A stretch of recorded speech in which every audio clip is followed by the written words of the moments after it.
Estamos lançando oficialmente agora o curso Sociedade do Anel, uma jornada comentada. Aí o curso, galera. Todas as aulas estão aí. Você vai poder ler capítulo a capítulo, ouvir. A gente quer muito que todo mundo participe, que todo mundo entre, tá? Não fica de fora, não perde. Então, sem mais delongas, receberemos ele. Vocês pediram muito, né, para trazer alguém do Instituto Borborema aqui, né? Já tem um bom tempo que o pessoal vem falando, pô, cadê o Instituto Borborema? Vocês não vão falar do Instituto Borborema? Então, estamos aqui com ele, professor Caio Peroso. Boa noite. Boa noite. Boa noite, Caio. Seja muito bem-vindo. Muito obrigado. É uma grande honra, sincera honra estar aqui hoje.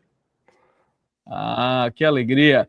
Bom, Caio, a gente sempre começa o nosso programa aqui, né, pedindo para as pessoas se apresentarem, né? Então, a gente queria começar perguntando, né, quem é Caio Peroso, onde vive, o que come, como se reproduz e quais suas 3 bandas favoritas.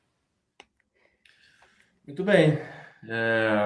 Então, eu sou Caio, sou nascido no Rio de Janeiro, carioca, Mengão? não carioca, Mengão, mais por tabela do que por convicção. Sim, Mas estamos tudo bem, estamos bem. As tradições familiares importam, afinal de contas. Sim. Ok, quase...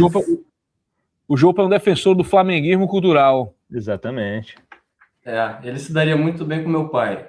Meu pai tá nessa. Uma vez eu ameacei converter meu Fluminense. Ele ficou furiosíssimo, me disse alguns impropérios e eu mudei de ideia rapidamente. Você tinha quantos anos? Eu devia ter... Eu não lembro, foi quando eu comecei a ler muito Nelson Rodrigues. E ele era muito tricolor. Ele era fluminense. Sim. Muito tricolor, né? Os fatos dizem que o Fluminense vai mal, pois eu digo pior para os fatos. Né? Mas aí também eu vi que o Chico Buarque e outras personalidades torciam para o Fluminense e logo me reequilibrei. Pois então, eu vivi no Rio até meus 11, 12 anos de idade. Depois exilei-me aqui no interior do interior do interior. Não é tão interior assim, é brincadeira. Eu moro atualmente em Campina Grande, na Paraíba, onde fica a sede do Instituto Borborema. Tem esse nome por causa do Planalto. E, bem, já há 11 anos que eu dou aula de literatura. Não posso me dizer escritor, porque afinal de contas eu não tenho nada publicado, mas estou escrevendo. E mais ou menos ali com 18, vivi um processo de conversão. Conheci uma galera da pesada. Eu tinha uma certa ojeriza à Igreja Católica, porque muitas das pessoas que eu conhecia que se diziam católicas, para mim, eram muito safadas e hipócritas. E eu sempre fui meio do contra, né? Eu acho que fiquei com aquela coisa adolescente. Quando cheguei aqui no Nordeste, eu precisava me autoafirmar como cara do Sudeste e tal. E então, eu fiquei meio do contra em tudo.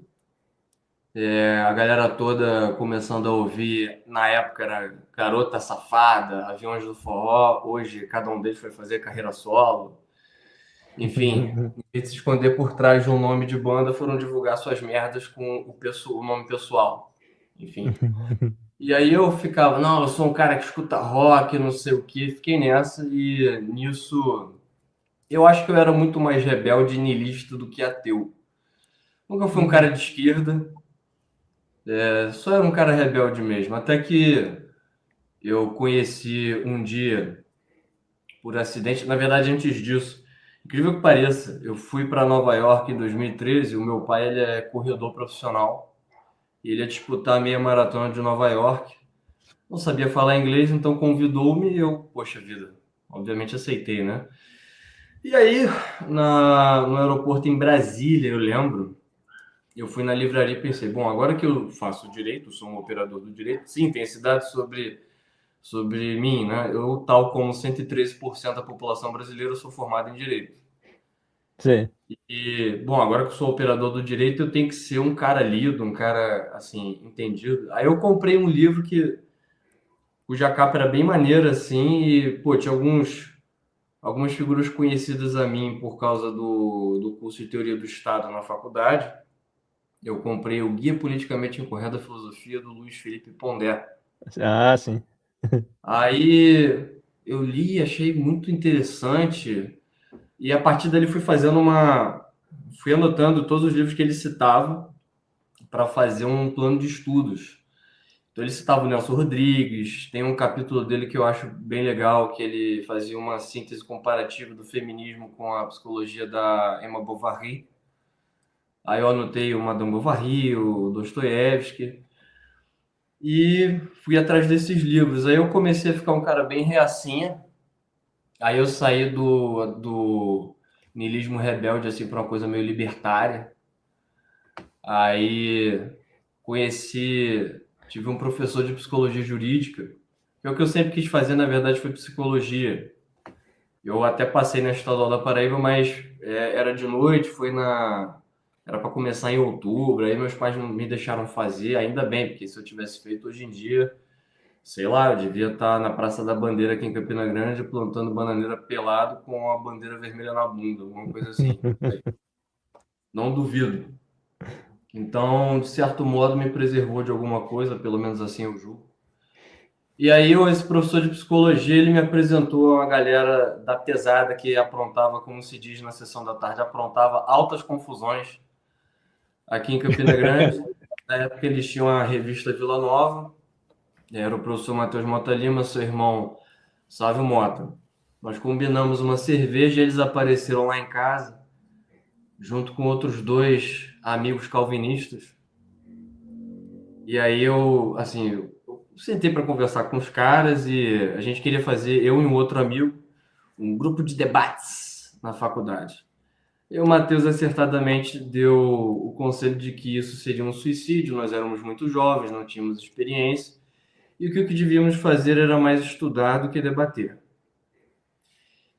E eu achei uma coisa que me impressionou foi o seguinte, porque eles falavam feito gente, fumavam, bebiam.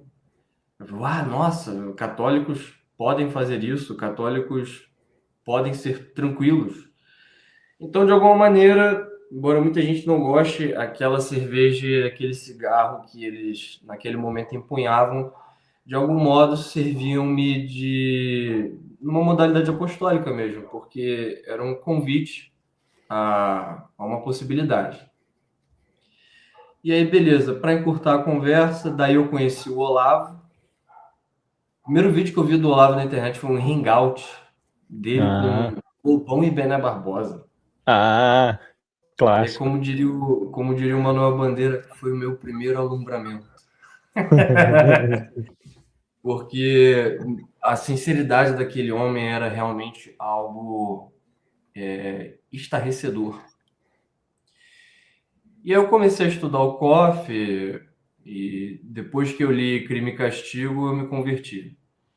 Eu já contei a história várias vezes lá no IB, né? Mas aconteceu literalmente desse jeito. Eu terminei de ler, eu bati o livro com força, assim, olhei para a parede que estava à minha frente, a parede está lá até hoje, se perguntar-lhe, ela confirmará por testemunho. Eu olhei para a parede, assim, tamanho meu êxtase que eu falei alto. Puta que pariu, Deus existe. Agora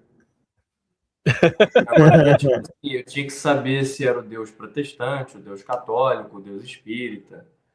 E a partir dali comecei um processo de conversão.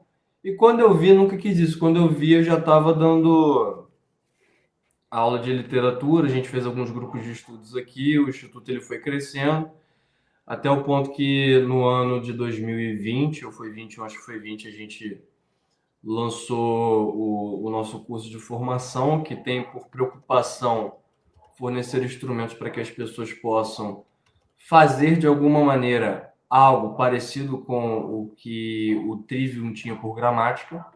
Claro que não dá para fazer exatamente do jeito que era feito, porque afinal de contas vivemos em outras circunstâncias.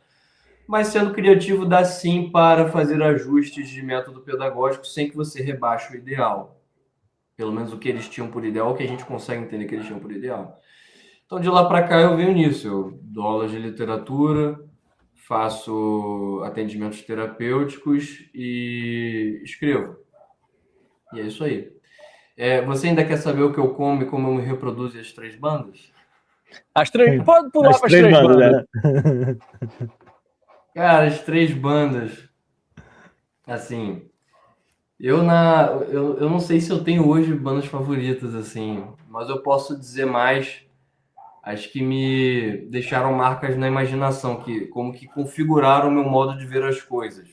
Aham. Tendo mais tarde eu rejeitado este modo ou não. Então, eu escutava muito, eu peguei muito aquela onda do surf music, assim, então eu escutava muito Charlie Brown, essas coisas assim. Uhum. Eita! Depois eu fui entendendo, parando para prestar atenção nas letras, assim. Teve uma época que eu tentei tocar guitarra, então fui muito ali pro blues. Eu tentei ser metaleiro, não consegui. Não consegui. Eu Tava tentei ser esperando meu Angra aqui, cara. Tava esperando o Angra. assim, se botar para eu ouvir, eu gosto tudo, mas não foi uma coisa assim que eu parei para tipo virar fã, de conhecer os discos e tal. Mas eu acho que me marcou muito Charlie Brown Jr. Teve um tempo assim que eu fiquei muito viciado, escutei durante muito tempo Metallica. E teve um tempo também ali na adolescência, uma fazinha mais romântica, mais jovem Werther. Eu escutava muito Coldplay também. Eu sou um típico geração X meio boiola em termos culturais e imaginativos. Não tem pra onde correr. Mas peraí, quantos anos tu tem? Eu tenho 31. Não, pô, tu não é geração X. Não? Não, tu é millennial. Millennial. Geração X é velho, pô. Não. Geração X X tá são os boomers, não é não? Não, eles estão com 50 anos agora. Geração X. Eu confundo pra caramba esses termos. Estão com 50 anos, porque a geração millennial tá chegando nos 40 agora. É isso mesmo. Pois então, beleza, é isso aí. Eu agradeço por me poupar de dizer como eu me reproduzo.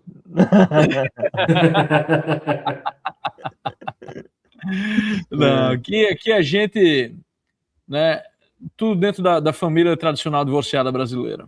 Conheça a nossa plataforma TV Lisão, onde vendemos vários cursos. Você vai ficar mais inteligente, ok? Aqui nós temos uma educação helênica.